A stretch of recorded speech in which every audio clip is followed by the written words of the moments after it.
ஜனநாயகன் அநேகமாக எல்லோரும் பார்த்துட்டு வந்திருப்பீங்க. நல்லா செலிப்ரேட்லாம் பண்ணியிருப்பீங்க நம்புகிறேன். ரொம்ப வருத்தமாக தான் இருக்குது கடைசி படம். பட் இருந்தாலுமே வந்து எனக்கு இந்த படத்தை பற்றி ரிவ்யூ போடலாமா வேணாமா அப்படின்ற மாதிரி ஒரு டைலமாவே தான் சுற்றிக்கிட்டு இருக்கேன். ஏன்னா கடந்த சில நாட்களாக நடக்கிற பிரச்சனைலாம் எல்லாருக்குமே தெரியும்.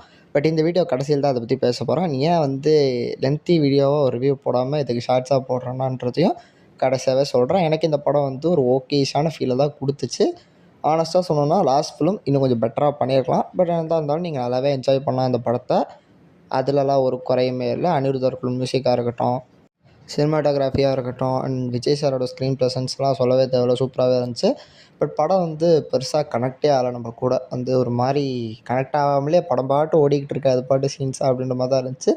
எக்ஸ்டர்னலாக வெளில இருக்கிற எமோஷனல் கனெக்டை பற்றி நான் பேசல. படமாக இது ஒரு ஆவரேஜான படமாக தான் இருந்திருக்கு. இது என் ஒப்பீனியன் தான்.